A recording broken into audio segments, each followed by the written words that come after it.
Hai anak-anakku yang ada di rumah, salam sehat semuanya. Semoga anak-anak yang ada di rumah dalam keadaan baik dan sehat selalu.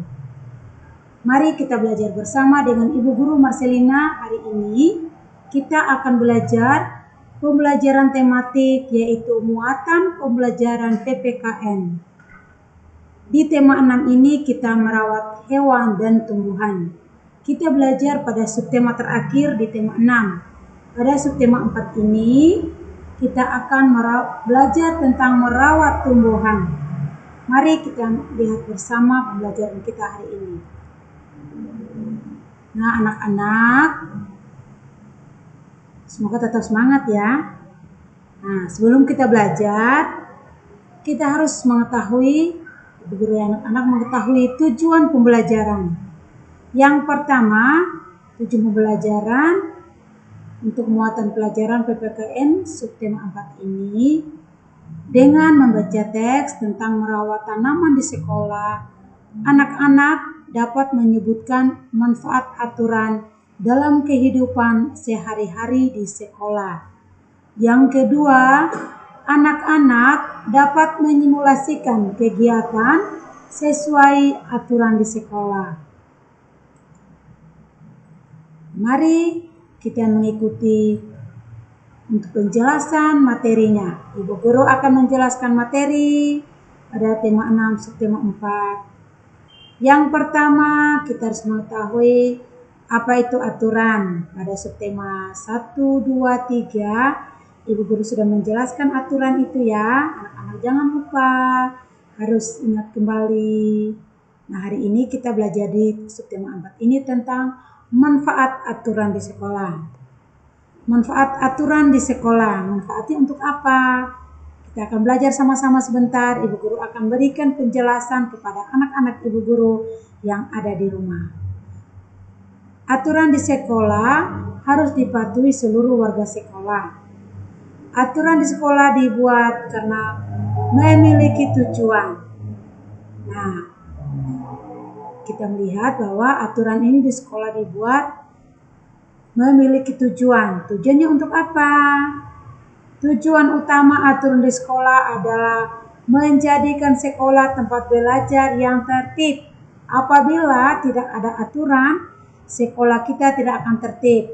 Datang sekolah sesuka hati, ada yang jam 7, ada yang setengah 8. Nah, pakai pakaian juga atau seragam juga tidak seragam. Nah, dengan adanya aturan ini, aturan yang dibuatkan oleh ibu kepala sekolah dengan para guru di sekolah. Nah, ada tujuan ini tadi. Aturan ini untuk menjadikan sekolah kita menjadi tempat yang belajar yang nyaman dan tertib. Itu manfaat aturan yang ada di sekolah. Nah, anak-anak perhatikan berikut lagi. Ada beberapa contoh berikut beberapa aturan di sekolah dan manfaatnya. Yang pertama, ibu guru menjelaskan. Anak-anak sudah tahu pasti ini. Poin pertama, tidak terlambat datang sekolah. Anak-anak bisa melihat pada tulisan atau kalimat yang berwarna merah. Nah, ada perbedaan di sini ya. Nah, tidak terlambat datang sekolah, manfaatnya melatih kedisiplinan. Di rumah juga ada aturan. Itu juga melatih kedisiplinan, di sekolah juga. Ya. Di saat anak-anak bermain dengan teman juga ada aturan. Permainan bola kaki, bola apa yang anak main. Nah, itu ada aturannya. Nah, di sini kita lihat manfaatnya itu melatih kedisiplinan agar anak-anak disiplin waktu.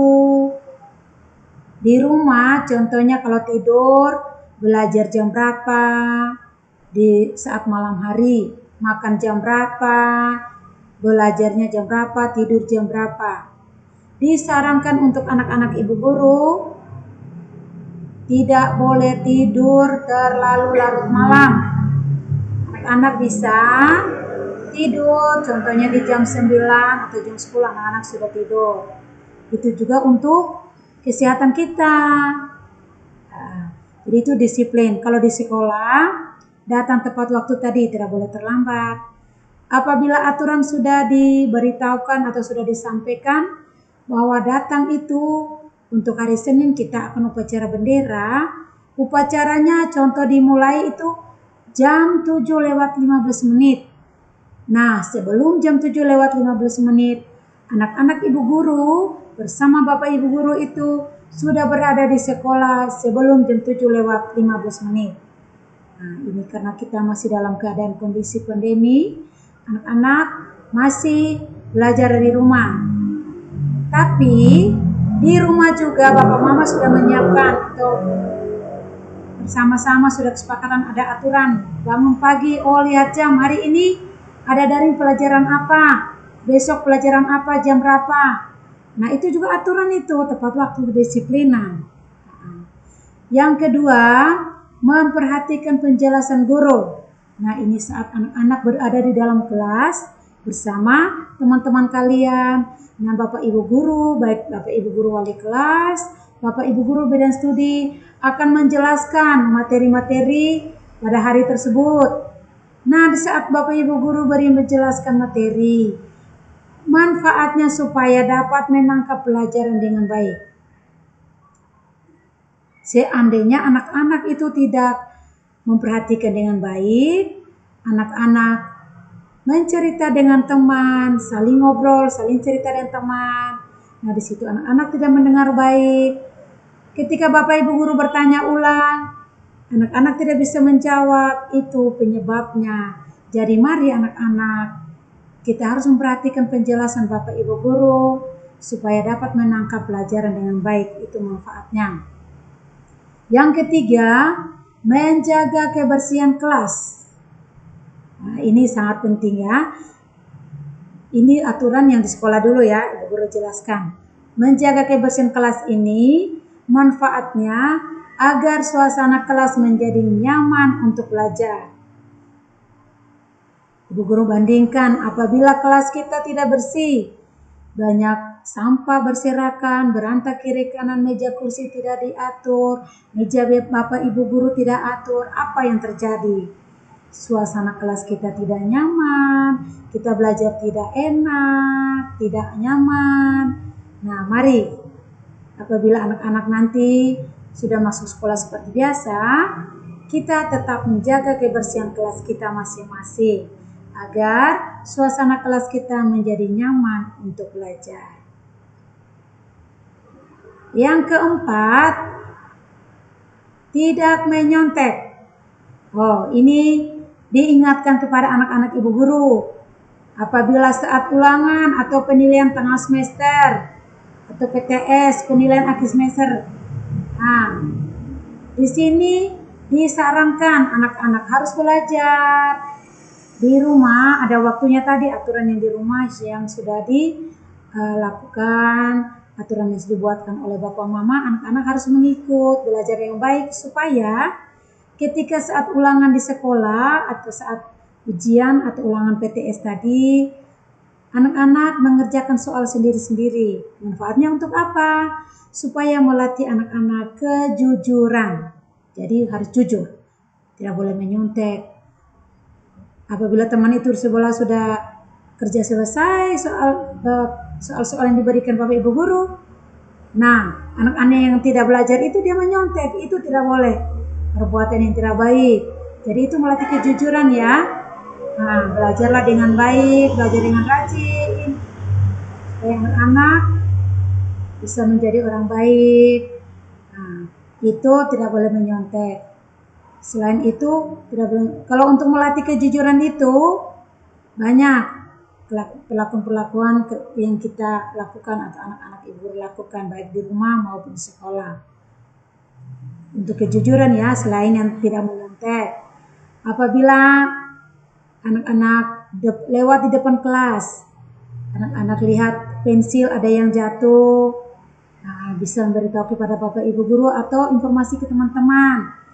Siapa yang punya pensil ini? Nah, jadi itu melatih kejujuran, kembalikan lagi ke teman begitu.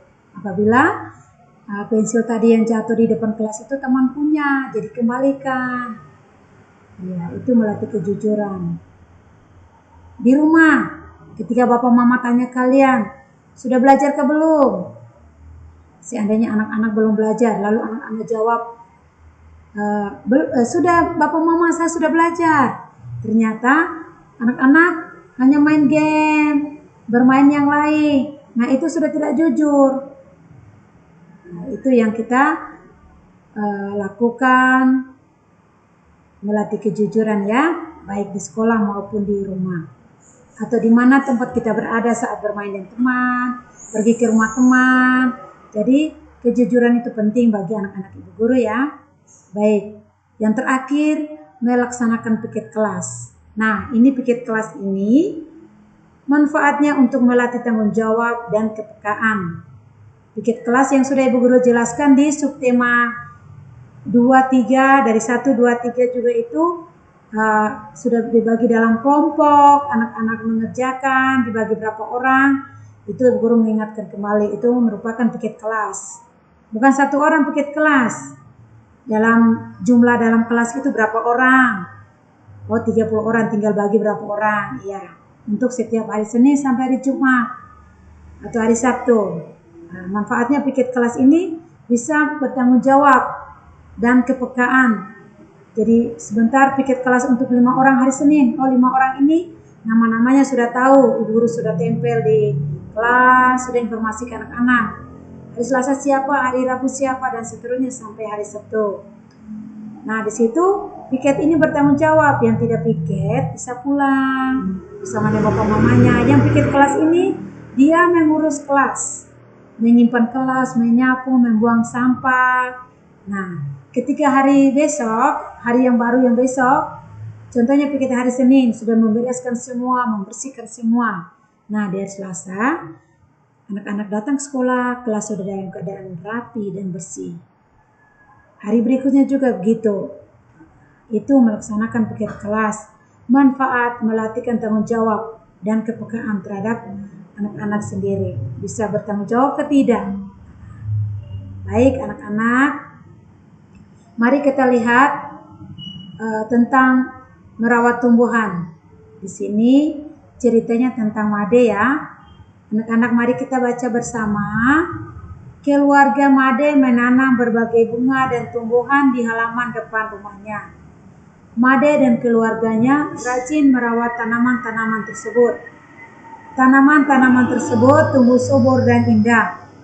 Halaman rumah Made terlihat rindang dan asri. Nah, di sini kalian bisa lihat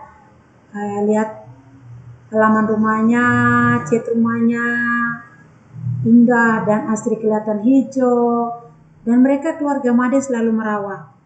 Mari anak-anak mengikuti seperti keluarga Made. Kita lihat lagi berikut tentang merawat tumbuhan di pembelajaran 3, subtema 4. Mari kita baca bersama-sama lagi. Ini keluarga Lani. Lani memiliki halaman rumah yang luas. Halaman depan rumahnya ditanami berbagai bunga dan buah. Ada bunga bougainville, mawar, dan matahari. Ada buah jambu, mangga, dan belimbing. Halaman belakang rumah Lani ditanami sayuran dan apotek hidup. Ada cabai, wortel, labu, dan kacang panjang. Ada jahe, binahong, kunyit, dan kayu manis, dan masih banyak yang lain. Ibu rajin menyirami semua tanaman setiap pagi dan sore. Lani dan ayah membantu ibu memberi pupuk seminggu sekali pada hari Minggu. Nah, ini aturan yang sudah dilakukan oleh keluarga Lani. Mereka suka menanam tanaman selain tanaman bunga-bunga, buah-buahan, ada apotek hidup, sayuran apotek hidup, ada cabai, wortel, kacang, obat-obat tradisional, contohnya tadi binahong, jahe, kunyit. Nah, mama atau bapak mama kalian tidak lagi beli di pasar, bisa manfaatkan tanaman kita sendiri. Kita sudah tanam di pekarangan rumah kita sendiri atau di belakang rumah kita yang punya tanah sedikit. Kita bisa manfaatkan tanah itu. Baik, mari kita mengikuti seperti keluarga Lani ini, bisa melihatkan semua aturan-aturan yang ada di sini. Baik. Oh, ini lagi pembelajaran 4. Merawat tumbuhan lagi. Lihat, ini Lani juga, dia suka menanam bunga. Lani, kita membaca ya. Nah, anak-anak bisa membaca di sini. Lani menanam berbagai macam tanaman hias. Kuping gajah adalah salah satunya.